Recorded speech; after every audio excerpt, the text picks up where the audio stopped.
வணக்கம் நண்பர்களே. கவியரசு கண்ணதாசன் அவர்களினுடைய அர்த்தமுள்ள இந்து மதத்தை தொடர்ந்து பார்த்து கொண்டிருக்கின்றோம். அதிலே இன்று இரண்டாவது பாகத்திலே ஒரு 5-6 தலைப்புகளை நாம் பார்க்க இருக்கின்றோம். வரும் ஏற்றுக்குள், தரும் பெற்றுக்குள். நம்ம இன்னைக்கு சிந்திக்க போகிற தலைப்பில் முதல் தலைப்பு, ஓரளவு துன்பம் வந்தால் அழுகை வருகிறது. தொடர்ந்து துன்பங்கள் வந்து கொண்டே இருந்தால் அழுவதற்கு சக்தி இல்லாமல் வெறுப்பும் விரக்தியும் கலந்த சிரிப்பு வருகிறது. ஒரு கட்டத்தில் எந்த துயரம் வந்தாலும் பழக்கமாக்கி விடுகிறது. அதுவே ஞானம் வந்து விட்டதற்கான அடையாளம்ங்கிறார். அப்போ துன்பம் வந்தால் நம்ம ஏற்றுக்கணும், இன்பம் வந்தாலும் ஏற்றுக்கணுங்கிறத ரொம்ப அழகாக சொல்கிறாருங்க. அதுக்கு ஒரு பழைய பாட்டு ஒன்று. அந்த பாட்டோட பொருள் என்னன்னா, பசுமாடு கண்ணு போட்டுதான், அடாத மழை பெஞ்சுதான், வீடு விழுந்துருச்சான், மனைவிக்கு கடுமையான நோய், வேலைக்காரன் இறந்து போகிறான், வயலில் ஈரம் இருக்கு, விதைக்கணும்னு ஓடினானா, வழியில் கடங்காரர்கள் மடியை பிடிச்சு இழுத்தாங்களாம், உன் மக இறந்துட்டான்னு ஒருத்தன் சாவு செய்தியோடு ஒருத்தன் வந்தானா, பாம்பு அவனை கடித்ததான், வீட்டுக்கு வேற விருந்தாளிகள் வந்திருக்காங்க, நிலவரி வாங்க அதிகாரிகள் வந்தார்கள், இதெல்லாம் போக குருக்கள் எனக்கு தட்சணை கொடுன்னு வந்து நின்னாராம். அப்போ ஒரே நேரத்தில் இத்தனை துன்பம் வந்தால் அவனுக்கு அழுகையா வரும். அட போயா, இவ்வளவுதான் என் வாழ்க்கைன்னு நல்லா நினைப்பாங்கிறாரு. அந்த பழைய பாட்டு என்ன தெரியுங்களா? இதனுடைய பொருள் பொதிந்த பழைய பாடல், ஆவீன மழை பொழிய இல்லம் வீழ அகத்தடியால் மெய் நோவ அடிமை சாக மாவீரம் போகுதென்று விதை கொண்டோட வழியிலே கடன்காரன் மறித்து கொள்ள சாவோலை கொண்டருவன் எதிரே தோன்ற தல்லவனா விருந்து வர சர்ப்பம் தீண்ட கோவேந்தர் உழுதுண்ட கடமை கேட்க குருக்கள் வந்து தட்சணைகள் கொடு என்றாரே அப்படின்னு. அப்போ துன்பம் பாருங்க எந்த ரூபத்தில் வருதுன்னு. அடுத்தது இதற்கு இன்னொரு பாடலையும் கூட, பழைய பாட்டு தான். என்னன்னா, வருந்தி அழைத்தாலும் வாராத வாரா பொருந்துவன போமின் என்றால் போகா அப்படிங்கிறார். ஆக என்னன்னா, நீ வருந்தி அழைச்சாலும் வர்றது வரவே முடியாதுங்கிறது வராது. அடுத்தது உன்னோட ஒட்டிக்கணும்னு நினைக்கிறது நீ நினச்சாலும் போகாது. அதுக்குள்ளே ஏன் நீ மற்றதையெல்லாம் நினச்சி அழுகிற அப்படின்னு இந்த தலைப்பில் சொல்கிறார். அடுத்த தலைப்பு பார்த்திங்கன்னா, நெஞ்சுக்கு நிம்மதி ஆண்டவன் சன்னதி. இதுதானுங்களே உண்மை எல்லாருக்கும். பேச்சு மூச்சற்ற பேரின்ப வெள்ளமுற்று நீச்சு நிலை காணாமல் நிற்கும் நாள் என்னாலோ. இது புரியும் இந்த பாட்டு. இது தாய்மானவர் சுவாமிகளோடது. எவ்வளோ அழகாக சொல்கிறாரு பாருங்க. நான் உன்னை காண்ற நாள் என்னால், அப்போ எனக்கு பேச்சு மூச்சு நிற்கணும்ல அப்படிங்கிறார். அடுத்தது, அக உணர்ச்சியின் பாதிப்பால் தான் புறத்தோற்றத்தில் மாறுதல் அடைகிறான். இது ரொம்ப முக்கியங்க. எல்லாரும் எப்படி இருக்கணும்னா, அகத்தில் நல்லா இருந்தால் தான் முகத்தில் தெளிவு இருக்கும். அதனால தான் அடுத்தது காட்டும் பளிங்கு போல் நெஞ்சம் கடுத்தது காட்டும் முகம் என்கிறார் திருவள்ளுவர். ஆக மருந்து பாதி, மனநம்பிக்கை பாதி, பிரார்த்தனை பாதி, நம்பிக்கை பாதி. அப்போ நம்ம பிரார்த்தனை செய்யறதுங்கிறது ரொம்ப முக்கியம். அதை விட என்னன்னா, பிரார்த்தனை செய்தால் இறைவன் வருவான் என்பதை நம்புவது முக்கியம். அடுத்து இன்னொன்று சொல்றார் பாருங்களேன். சீதை இலங்கையில் இருந்த போது ராமன் வருவான் நம்பனா, ராமனும் சீதையை காண்போம்னு நம்பனா. ஆனால் இதில் இடையில ராவணன் பாருங்களேன், ராமன் வரத்தான் போகிறான் என்று எதிர்பார்த்தான்னா, அப்போ நாத்திகனாக இருந்த, நாத்திகன்னா ராமனை ராம அவதாரம்னே அவன் நினைக்காத ஒருத்தன் ராமன் வருவான்னு நினைக்கிறான் அப்படின்னு சொன்னா, அந்த நம்பிக்கை பற்றி தான், அந்த நம்பிக்கை தான் ஒருவரை ஒருவர் அறிந்ததாலே ஏற்படுகின்ற நம்பிக்கை. அப்படி இறைவனையும் நீ நம்பு அப்படிங்கிறார். இன்னொன்று, எனக்கு தெரிந்தவரைன்னு ஒரு தலைப்புங்க. அடுத்த தலைப்பு. இந்த தலைப்பில் அர்த்தமுள்ள இந்து மதத்தில் இவர் தினமணி கதிரில் எழுதிட்டு வந்திருக்கிற கட்டுரைகளோட தொகுப்பு தான் இது. அந்த கட்டுரையை பற்றி ஒருத்தர் நிறைய, அதாவது எதிர்மறையாகவே சிந்திச்சு இலங்கையிலிருந்து ஒருத்தர் எழுதியிருக்காரு. அவர் என்ன பண்ணுறாருன்னா, கீதையெல்லாம் பொய்யுங்க, கீதை சரியல்ல, அப்புறம் இந்துக்களுடைய தத்துவம் நீங்கள் நிறைய சொல்கிறீங்க, அதெல்லாம் கிடையவே கிடையாது, அதெல்லாம் வேறு மதத்தினுடையது அப்படிங்கிறாரு. உடனே அதற்கு பதிலடி, சரியான பதிலடி கொடுக்குறாருங்க. எத்தனை கேள்விகள் கேட்டிருக்கார் அப்படின்னு சொன்னோன்னா, 5-6 கேள்விகள் கேட்டிருக்காரு. அந்த கேள்விகளுக்கெல்லாம் பதில் சொல்லிட்டுருக்காரு.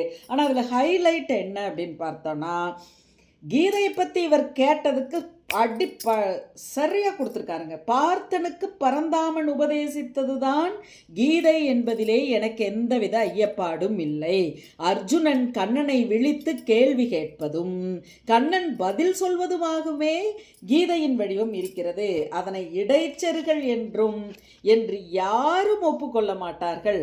அப்புறம் அதுவும் இல்லாமல் திருக்குறளை ஒரு தொகுப்பு நூல்னு சொன்னால் எவ்வளவு தவறோ அப்படித்தான் கீதையையும் ஒரு தொகுப்பு நூல்னு சொன்னால் அது தவறுதான் என்று வாதிடுகின்றார். அடுத்தது இன்னொரு தலைப்பு என்னன்னா கனவுகள்னு தலைப்பு. பொதுவாகவே கனவுகள் உண்மைங்கிறத இந்துக்கள் பரிபூர்ணமாக நம்புகிறோம். அந்த கனவுக்கு இவர் என்ன சொல்கிறார் தெரியுங்களா? அரைகுறை தூக்கத்திலே வரும் கனவு நினைவின் எதிரொலி. பகல் தூக்கம்தான் பெரும்பாலும் அரைகுறை தூக்கமாக இருக்கும். ஆகவே பகல் கனவு பலிக்காதுங்கிறாங்க. ஆழ்ந்த தூக்கத்தில் வரும் கனவு பெரும்பாலும் எப்படி வருதுன்னா நல்ல உறக்கம் நிறைய இருக்கிற போது தான் வரும். அது அதிகாலையில் வரும்.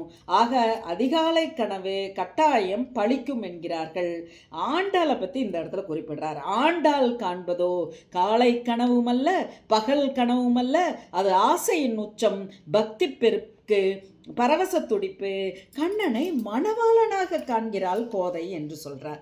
அதனால தான் ஆண்டாளோட ஸ்தூலத்திற்கு கண்ணாடியில் தெரியும் அவளது உருவமே தோழியாகிறது. கண்ணாடியில் ஆண்டாள் பார்க்குறா, பார்த்துட்டு எதிர்த்தாப்படி இருக்கிறவளை தோழியாகவும் கண்ணனாகவும் நினைக்கிறா அப்படின்னு சொன்னால், அதனால தான் அவள் கனவுங்கிற நாச்சியார் திருமொழி எழுதுகிறா.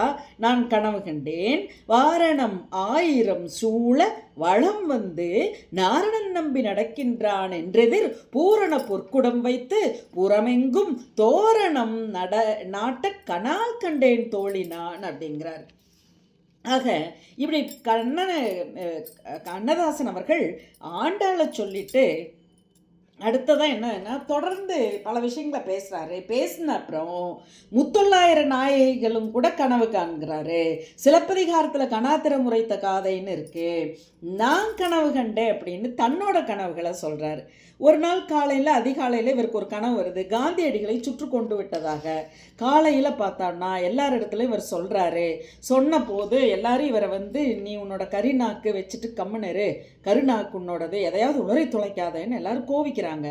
ஆனால் அன்று மாலை வானொலியில் ஒரு செய்தி வருது, காந்தியடிகள் சுடப்பட்டு விட்டதாக. ஆக சுட்டு கொல்லப்பட்டாருங்கிற செய்தி வந்தபோது எனக்கே கொஞ்சம் கனவு என்பது எவ்வளோ பெரிய விஷயம் அப்படிங்கிறது தெரிஞ்சுதுங்கிறாரு. அடுத்தது பல்வெழுவதாக கனவு கண்டா கனவு இவருக்கு வருதான். மறுநாள் இவருக்கு கோர்ட்டில் புது வழக்கு. அப்போது இன்னொன்று என்னென்னா 20 வருடங்களாக இவருக்கு அடிக்கடி வர்ற கனவு பறக்கிற மாதிரி கனவு. ஆனால் அந்த பறக்கிற கனவு வந்ததுனாலையோ என்னவோ நான் உயர பறந்து கொண்டே இருக்கிறேன்கிறாரு.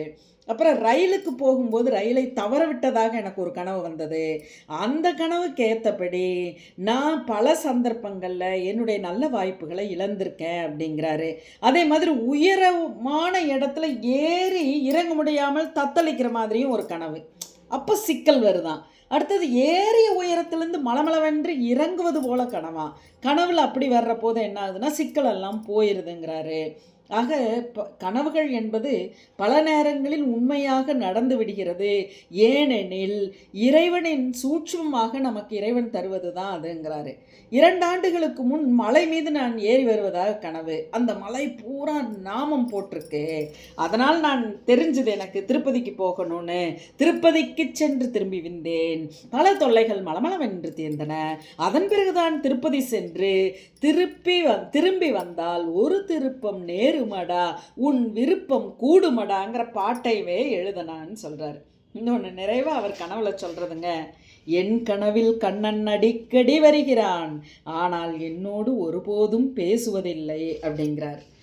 அடுத்தது என்ன தலைப்பு அப்படின்னு சொன்னோன்னா, அடுத்த தலைப்பும் கூட கொஞ்சம் வித்தியாசமானது தானுங்க. இந்து மங்கையர். அதாவது இந்து மங்கையர் யார் அப்படின்னு, இந்துக்கள் எப்படிப்பட்டவர்கள், இந்துக்களினுடைய இந்து சமுதாயத்திலே இந்து மதத்திலே பிறந்த பெண்கள் எல்லோருமே எப்பொழுதுமே தாய்ஸ்தானத்தில் இருந்து தான் எல்லோரையும் காப்பாற்றுகிறார். இதுக்கு சுவாமி விவேகானந்தர் அவர்கள் கூறின அந்த சொல்லை சொல்கிறாரு, அந்த வாக்கியத்தை சொல்கிறாரு. எப்படின்னா, அமெரிக்க சொற்பொழிவுகளில் அவர் பேசின அந்த நிறைவு வாக்கியம், இந்தியாவில் லட்சிய பெண்மணி தாய் அன்னையே முன்னறி தெய்வம். அப்போது இந்தியாவோட லட்சிய பெண்மணி யாருன்னா தாய் தான். இறுதியாக அறியப்படுவதும் அன்னையே பெண் என்ற சொல் இந்தியனுக்கு எப்பொழுதும் அவனுடைய எண்ணத்திலே தாய்மையை நினைவுபடுத்துகிறது. அப்போ இந்த தாய், பெண்கள் எல்லோரும் தாய் என்பதை இந்த சமுதாயத்திலே இருக்கின்ற சில அற்ப பயல்கள் புரிந்து கொள்ள வேண்டும். பெண்களை வேறு நோக்கத்திலே பார்த்து அவர்களை சித்திரவதை செய்கிறவர்கள் இதனை புரிந்து கொள்ள வேண்டும். அடுத்ததாக அங்காடி நாயின்னு ஒரு தலைப்புங்க. நாய்னா தெரியும், அங்கிட்டும் இங்கிட்டும் அலைஞ்சிக்கிட்டே இருக்கும். அப்போது மனசை அங்காடி நாயின்னு தான் பட்டினத்தார் சொல்கிறாரு. கடை தெருவிலே ஒவ்வொரு கடையாக ஓடி அலைகின்ற நாயை போல மனமும் ஓடுகிறதுங்கிறார். மனிதன் துயரங்களுக்கெல்லாம் காரணம் என்ன? மனசு தானே. பேயாய் உழலும் சிறு மனமேன் பாரதியாரும் பாடியிருக்கானே. அப்போ மனசை அடக்க கற்றுக்கணும்னா அதுக்கு இந்து மதம் துணை நிற்கும் அப்படிங்கிறார். அப்போது சாக போகும் கட்டைக்கு சஞ்சலம் எதற்கு? பார்த்துக்கோங்களேன், அங்காடி நாய்க்கு இவர் சொல்கிறது நம்ம மனசை அடக்கிறதுக்கு. மனம் அங்காடி நாய் போல் அலைகிறது, அதை அடக்குங்கள். எப்படி? அதாவது சாகப்போகும் கட்டைக்கு சஞ்சலம் எதற்கு? செத்தார்க்கு நாம் அழுதோம், நாம் செத்தால் பிறர் எழுவார், அதோடு மறந்து விடுவார். மனத்துக்கு நிம்மதியை கொடுங்கள், பகவான் கிருஷ்ணனின் காலடிகளை கட்டிப்பிடித்து கொண்டு தூங்குங்கள். ஆஹா, இதுதாங்க கண்ணதாசன். என்ன அழகு பாருங்களேன். அடுத்ததாக இன்றைய இளைஞனுக்குன்னு ஒன்று சொல்கிறாருங்க. இன்றைய இளைஞன் எப்படி இருக்கான், என்ன பண்ணுறான் அப்படிங்கிறது அவர் சொல்கிறதெல்லாம் அன்னைக்கு சொன்னது இன்றைக்கும் சரியாக இருக்குது. இன்றைய இளைஞன் எப்படி இருக்கணும் தெரியுமா? நிறைய சாப்பிடக்கூடாது, நிறைய தூங்கக்கூடாது.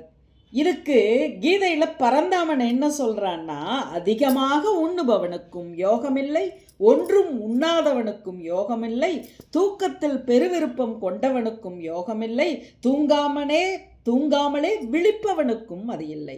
அளவான ஊனும் உழைப்பும் உடையவனுக்கும் அளவான உறக்கமும் விழிப்பும் உடையவனுக்கும் துன்பம் துடைக்கும் யோகம் கிட்டுகிறது. இது யாரு? கீதையில் கண்ணன் சொன்னது. இதையே பரமஹம்சர் என்ன சொல்கிறாருன்னு பாருங்களேன். பகலில் திருப்தியாக சாப்பிடலாம், ஆனால் இரவில் உணவு அளவு குறைந்ததாயும் சத்து குறைந்ததாயும் இருக்கணும். ஏன்னா நிறைய சாப்பிட்டு நிறைய சத்தோட எனர்ஜெட்டிக்காக சாப்பிட்டோன்னா நைட்டு தூங்க முடியாது. அதை பரமஹம்சர் சொல்கிறது அவ்வளோ அழகு. சரீரத்திற்கு உஷ்ணத்தையும் மனதுக்கு சஞ்சலத்தையும் கொடுக்கும் உணவை உட்கொள்ளாதே, இளவு வீடுகளில் நடக்கும் சாப்பாட்டுக்கு போகாதே. இன்னைக்கு என்னென்னா யாராவது இறந்தாங்கன்னா அதுக்கப்புறம் பந்தி பரிமாறுறது என்னங்க, அதாவது கல்யாண வீடு மாதிரி பந்தி பரிமாறுகின்ற சம்பிரதாயமெல்லாம் நடக்க ஆரம்பிச்சிருச்சு. ரொம்ப மனசுக்கு வேதனையாக இருக்குது. அடுத்தது, புரோகிதத்தால் பிழைப்பவர் வீட்டிலும் சாப்பிடாதே, இறைவனுக்கு படைக்கக்கூடியது போன்று சுத்தமான ஆகாரத்தையே சாப்பிடு. ஆம், முதலில் ஆராய்ந்து தேர்ந்தெடுத்து படிக்கும் படிப்பு, அடுத்தது அளவான சுத்தமான உணவு, அடுத்தது அளவான உழைப்பும் உறக்கமும் அப்படின்னு சொல்லிட்டு தன்னோட ஆதங்கத்தை தான் எப்படி இருந்தோம், எதனால் இப்படி ஆயிட்டோம் அப்படிங்கிறது சொல்கிறார்.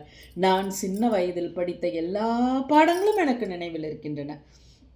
அவைதான் இத்தனை ஆண்டுகளாக எனக்கு கை கொடுத்து வருகின்றன.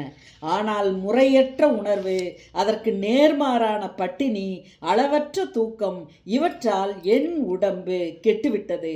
ஆரம்பத்திலிருந்தே உணவு முறையை ஒழுங்குபடுத்தி கொள்ளவில்லையே என்று நான் இன்று வருந்துகின்றேன் என்று சொல்றார். ஆக இன்றைய இளைஞர்கள் மர்ம நாவல்களை விட்டுவிட்டு மத நூல்களை படித்தால் வாழ்க்கையில் சகல வசதிகளும் கிடைக்கும் என்று கண்ணதாசன் சிந்திக்கிறார் என்று சொன்னால் நாமும் இதனையே சிந்திப்போம். நன்றி, வணக்கம்.